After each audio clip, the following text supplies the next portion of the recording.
It started on a Wednesday that felt like a leftover from the week before. Gray sky, thin rain, the kind that never really commits. I was sitting at the small corner table in Rena's cafe, the one near the fogged window where people pass but don't look in. I liked it that way. The place smelled like old beans and cinnamon, the kind that lingers in your hoodie, even after you leave. I was halfway through a textbook I wasn't reading when I heard her laugh. It wasn't loud, just low and warm, like it had weight. I looked up. She was standing by the counter, talking to Rena. Brown hair with a few silver strands, tied back loosely, sleeves rolled up. I knew her face before I placed it. She used to come by our house sometimes when I was a kid. One of Mom's friends from her book club. I hadn't seen her in 10 years. Maybe more. She turned, scanning the tables, and her eyes landed on me. There was a second where I thought she wouldn't recognize me, but then her expression shifted, soft surprise, then something else. Something that made me forget how to sit properly. "Lias," she said, walking over.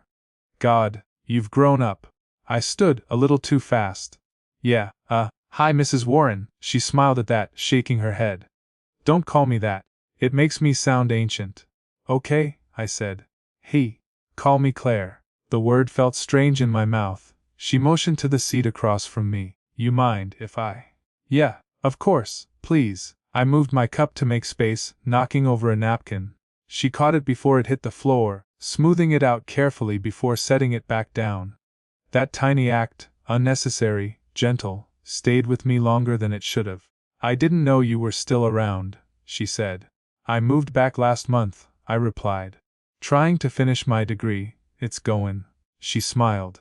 "That's good. You always were quiet, but not in a bad way. Just observant." I didn't know what to say to that, so I just nodded and took a sip of my coffee that had gone cold. She ordered a latte, the same as mine.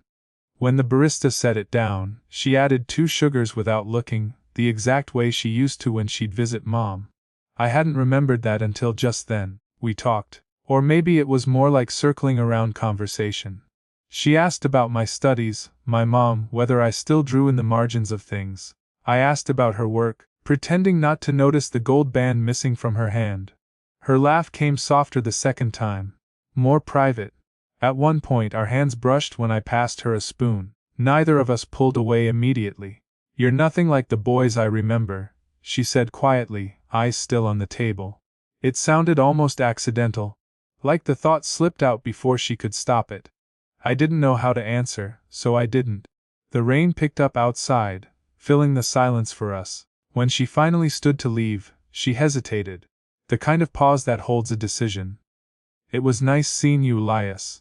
Maybe I'll run into you again." She said it lightly, but there was something unfinished in her tone. After she left, I found my phone screen still lit. An unsent message to someone else, half typed, half deleted. I erased it completely. Then, as I was packing my things, a small vibration broke the quiet. New message, unknown number. "You still like your coffee with too much sugar." The next day, I told myself I wouldn't text back. But by evening, I was standing outside her building, holding a mug wrapped in both hands like it was an excuse. The message had replayed in my head all morning. "You still like your coffee with too much sugar." Like she'd known exactly how to step through the smallest crack. Claire opened the door before I could knock.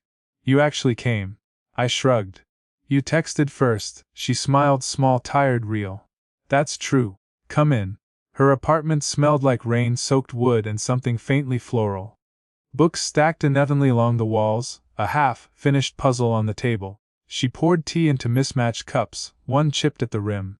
"Don't worry," she said, setting one in front of me. "I keep the broken ones for people I trust not to complain." I laughed under my breath. "Wes, that's a compliment. You could say that." The silence that followed wasn't awkward, it was cautious. Like both of us were afraid to move too fast and ruin whatever this was. She sat across from me, tucking a strand of hair behind her ear. "Your mom used to say you'd become an artist. You had that kind of patience." I tried. I'd ended up studying architecture instead. "Feels like drawing without permission." "That sounds lonelier," she said softly. I looked up. "It is." Something in her face shifted then, a kind of recognition. She nodded. almost to herself. My ex used to say that about me, that I built walls too well. It was the first time she'd mentioned him. I didn't ask, but the way her fingers tightened around her cup said enough.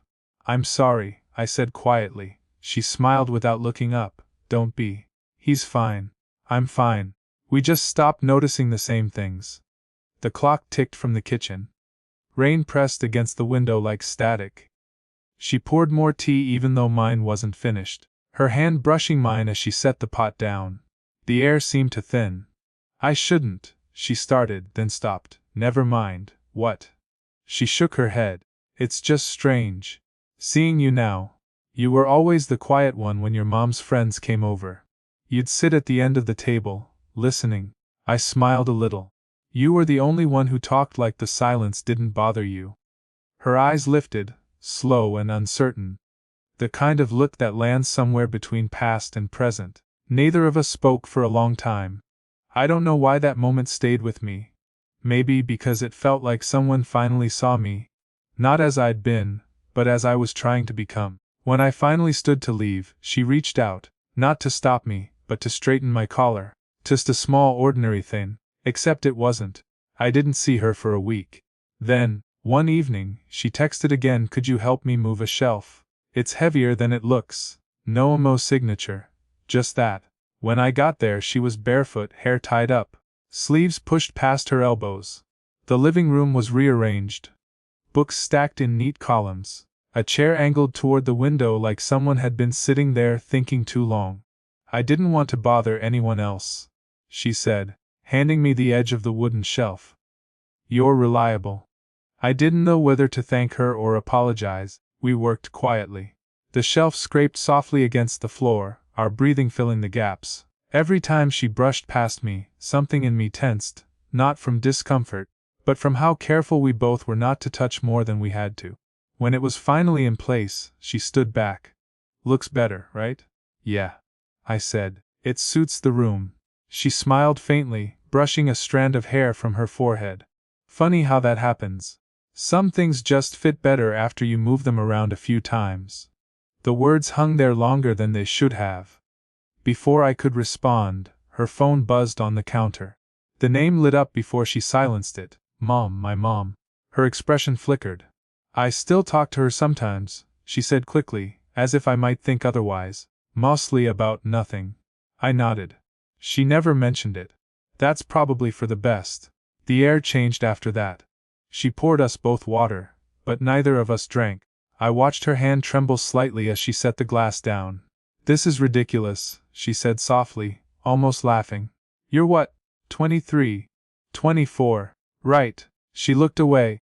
I keep thinking about what your mother would say if she saw us right now. We're just talking, I said.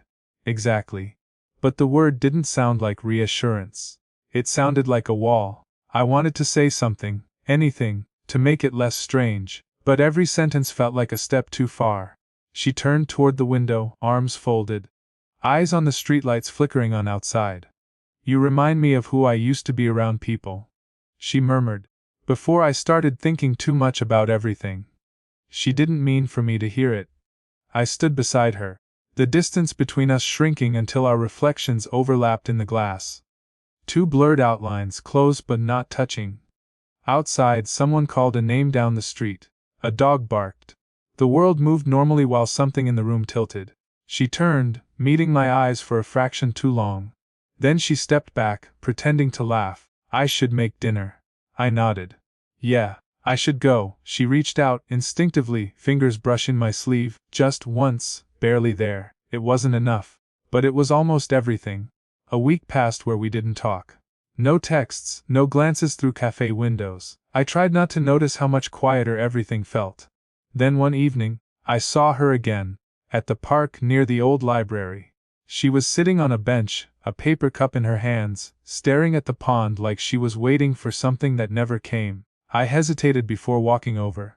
You always pick the coldest spots, I said, half a smile. She looked up, surprises.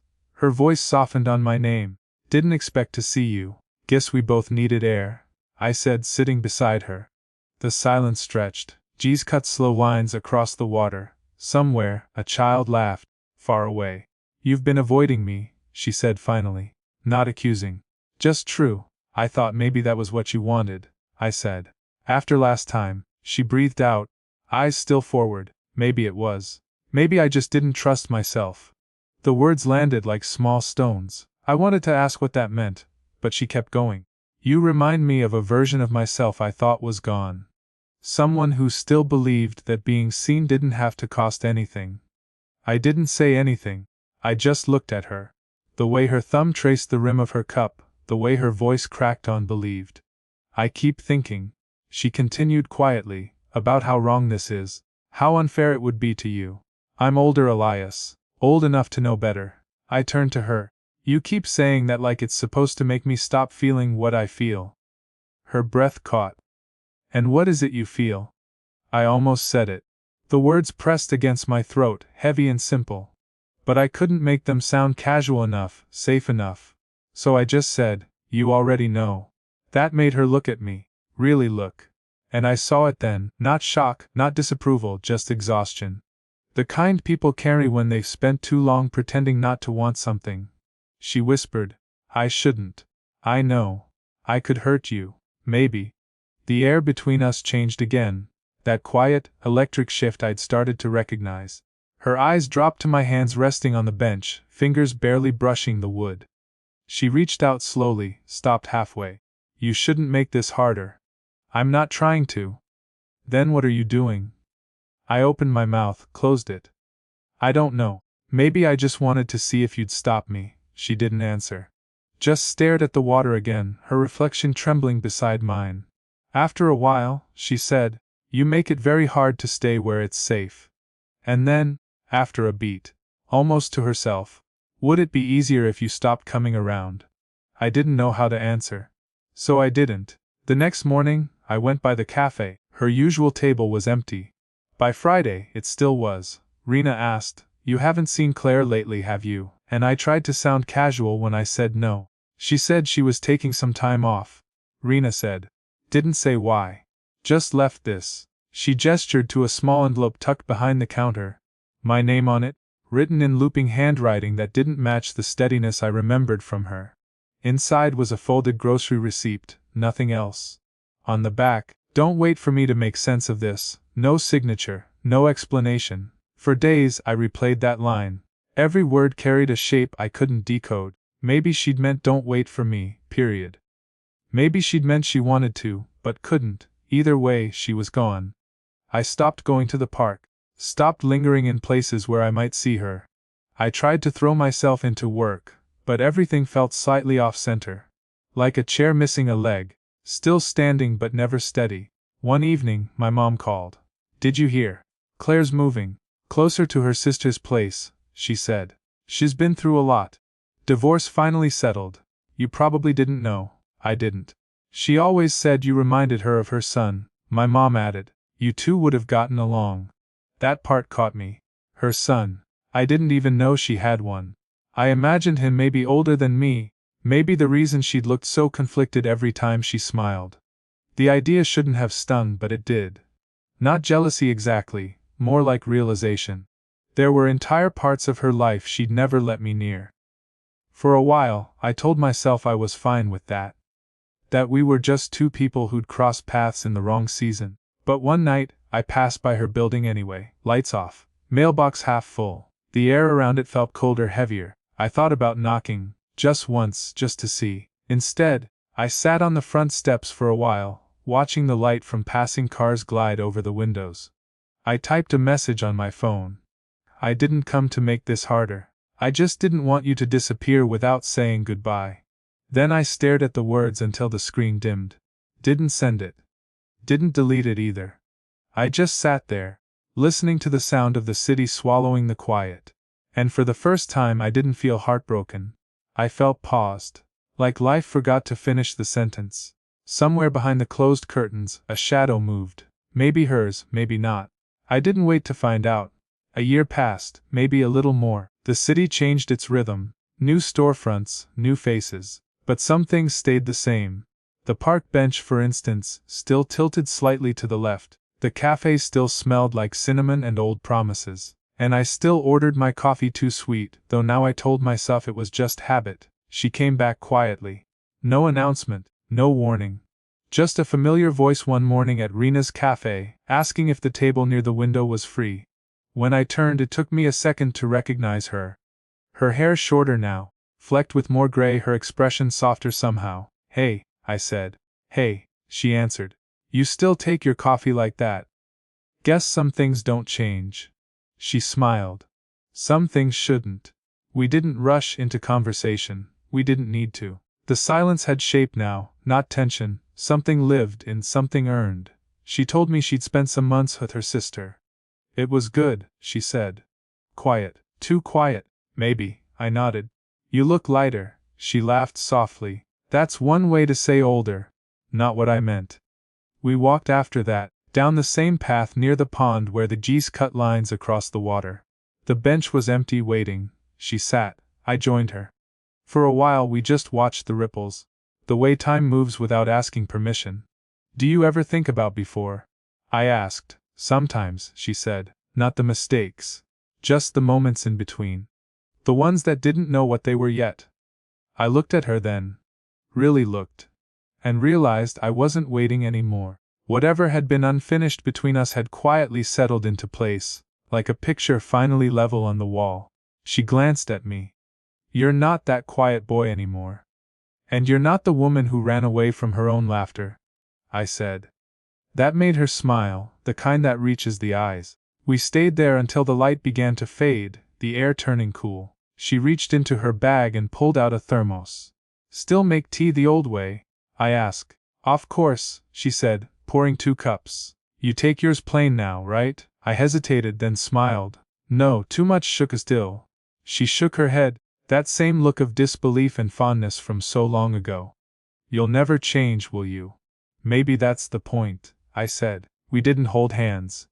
Didn't make promises. We just sat. 2 people who had finally stopped circling the same ache and found a quiet place to land. When we stood to leave, she looked back at the bench once more. 84-7, she murmured. "What?"